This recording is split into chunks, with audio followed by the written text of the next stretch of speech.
Hey guys, it's Luane. Hope you guys are all having a great day. I have been playing with my clay impressions, and actually before I continue with my clay impressions, I kind of wanted to try something out really quick. So I have been playing with clay, and I do have these little teeny tiny molds, and I was trying to see if I can get an actual clay impression out of these. So for most of you who work with clay, you'll know that once you work with clay, it gets really soft and warm and squishy, and if you use a mold like this, it does not come out because it's so soft. So what I did is, I keep breathing really deeply, sorry. What I did is I put the mold, or the clay in the mold, and then I stuck it in the freezer for like 5 minutes, and look, I was able to get it out easily. I don't know if anyone's ever mentioned that, but I've never tried it, so I figured I would try that now. So this is another one, and this one is a very intricate mold. Oh my gosh, is it gonna come out? It did! Look, you can see how intricate the mold is, right there. And look, it actually came out really, wow, it came out great. I just have a little bit of excess on the outside. That's awesome. I do just have one mold though, so if I need like 100 of them, it's gonna take me forever. Which I would never need 100 of them anyway. So anyway, I did a tutorial, not a tutorial, I did a video on my first altered canvas, and in my altered canvas I used clay as a template for my stencils, and so I was playing with them some more, and I ended up making some other things. And this is one that I made. Here's another one. I rolled out my clay, and then for this one I used this stamp here, which is the Stampedious Autumn Words. So that's this one here. And oh my god, my battery's gonna die. And I really like how it comes out. It's very bubbly because of the deep grooves in the actual stamp. But you can see the words. I mean, I'm pretty sure you can see them. A lot of them are actually this way, so I can read them. Actually, no, it's this way. Sorry guys. There's autumn and spice, fall. What does that say? Pumpkin, candy, corn. Does that say boo? I think that says boo.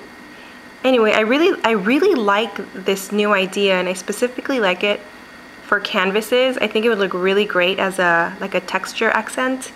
So there's that one, and then I wanted to do some character stamps, so I ended up making an impression with this stamp, which is also Stampedious, Halloween Magic, and this is a stamp that I got last year, 2012. Yeah, last year.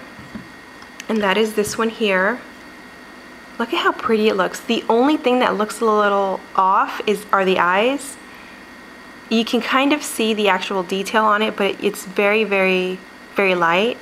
But I really like how it turned out. You can see all of the detail. It's really cool. I like it. So there's that one. And then I also made this one here. And you can see a snowman with a couple of mice, and then I did pumpkins, and then I did a web. And then this one, I wanted to try an actual greeting of some sort. So that one says, just because. And you can see it. But again, you know, I was just playing with it. And this stamp right here is actually this stamp here. So it's just a rubber stamp, no backing, no nothing. And I just placed it on my clay, and I just went over it with the brayer. And then I did this one, and this one, and that one. And I think it would be really cool to use like the background stamps, this is another one. I haven't tried it. It's Christmas background. Also, is it Stampedious? Yeah, also Stampedious. Is it Stampedious? Yeah, I thought I was saying it wrong. So this one, so I think it would look really great. The only thing, and I probably should have mentioned this in the beginning, is once you roll out your clay, if your clay is too warm, it's gonna stick to your stamp. So what you wanna do is you wanna roll out your clay, stick it in the freezer for like 4 minutes. And it really depends on how thick your clay is. Don't leave it in the freezer too long, because if it gets too hard, your impression, you're gonna have to press really hard on your stamps to get the impression. And I would suggest like 3-4 minutes, like gosh, probably no more than 5. I wouldn't even go to 5. 3-4 minutes, I think that would be good for like this depth, which is, you know, probably 1.5 millimeters. And your stamp might get a little stuck, like it might be hard to remove, so just be gentle with it, because you don't want to pull off the clay from wherever you have it, and I do have it on these ceramic tiles that I got from Home Depot. So I think that's it. The only other thing I would suggest is to let your tiles cool down before you put them in the oven. I don't know if they crack. You know how sometimes you put cold things in the oven or the microwave and they crack. I don't know how ceramic tiles work, so I wouldn't be able to answer that, confidently. So I'm gonna bake these, and I will be back because I am still playing with the time on baking. So I'll be back once they're baked and we can see how they turn out. So I will see you in a couple seconds. Okay, so I'm back, and I know a couple seconds for you guys was like 20-30 minutes for me. But before I show you guys the completed or the baked clay, I did want to go over a couple of other things. One of the other things that I tried to do was to make molds, or not molds, but kind of replicas of these things. And this is just the plastic stuff that comes with the metal embellishments from Recollections. And these I actually got from a package that Kara sent me. Her YouTube channel is Scrapatizer. And I saved these thinking, well, maybe I can make some clay molds out of these, because although the metal embellishments are great, I've always wanted to kind of play with clay, and I thought, well, let me see if this will work. So obviously, since it's really thin and if the clay gets too warm, you can't peel it off. So I actually stuck them in the freezer for probably a little over 5 minutes, and when I tried to take them off, hey, it actually cracked. So I didn't think it worked, but these were in the freezer for about 5 minutes, and I took them out right before I started shooting the video, so about half an hour ago. Oh yeah, see, it's already, this one's soft, so you really can't take it out. Yeah, this one you can't take out. I have clay under my nails, great. Oh, it's fun. And this is another one that I did. I did notice that I was able to take it out, but it cracked. You can see right there. It kind of broke. So I don't know how to fix that, or if this is even possible. See, this one came out great, but it did crack. So that one's no good. And yeah, see, this one broke. So obviously this one isn't gonna work. So maybe this idea isn't such a great one, or maybe just not something that will work, or maybe I need to leave it in the freezer a little bit longer. Oh, I hate clay under my nails.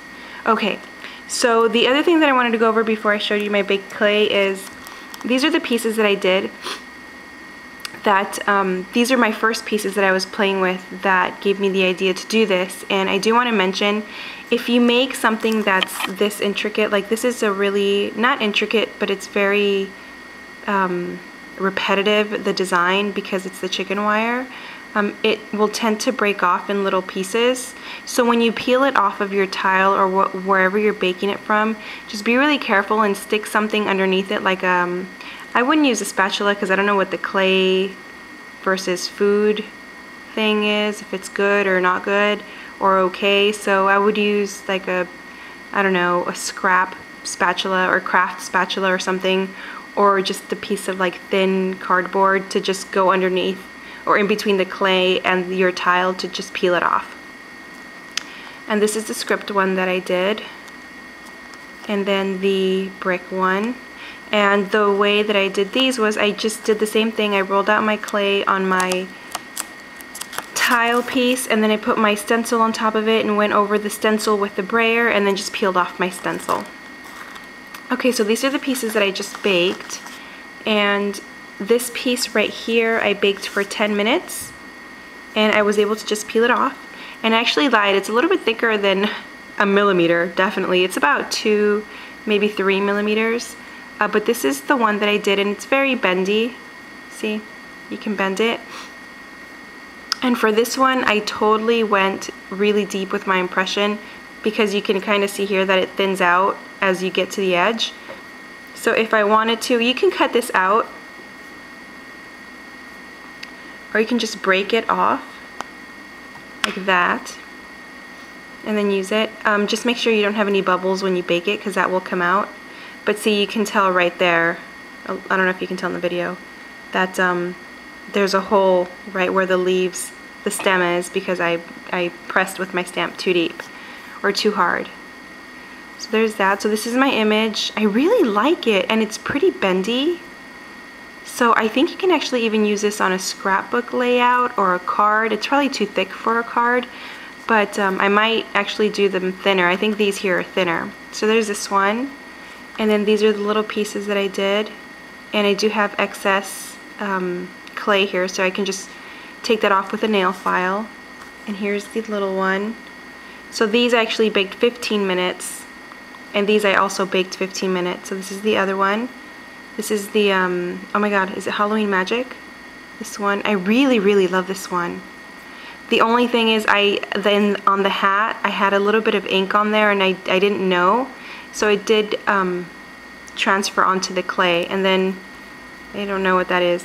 Must be food from the oven or something. So that's this one here. I really like this one, and I can't wait to use it on a canvas. I'm totally gonna put this on a canvas. I'm thinking I'm gonna distress the edges somehow, and then gesso it, and then just lindy it up.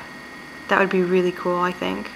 Okay, so there's that one, and then this is the thinner one. This one's a little bit thinner than the first one that I did, but you can see, you can really see all of the words. Fluffy, leaves, candy corn, jack-o'-lantern. It's really cool. But if you're going to cover it up and spray it and do all that stuff, I guess it really doesn't matter whether or not you can actually read the words. But it's really cool. And if you bend it, you just break it off like that. And I am going to use this for another project, so, and I'm not going to use obviously the whole pieces. I'm going to break off pieces and just kind of scatter them all over. So this is a tutorial on how to make your clay impressions. I did mention in my canvas video, and I will post a link to that in the description, that I do believe that the deeper etch stamps would work. I haven't tried any clear stamps, but if you do try the clear stamps, I would maybe suggest leaving your clay in the freezer just a little bit longer, and instead of putting it on an acrylic block and doing the impression on the clay with the block, just put your acrylic stamp directly onto the clay and just use the brayer to slowly put pressure and make your impression. That way you have more control of the impression and the pressure that you put onto the clay directly.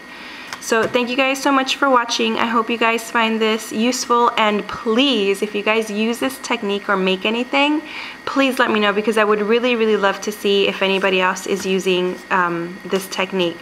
So again, thank you guys so much for watching, and as always, have a happy crafty day. Bye!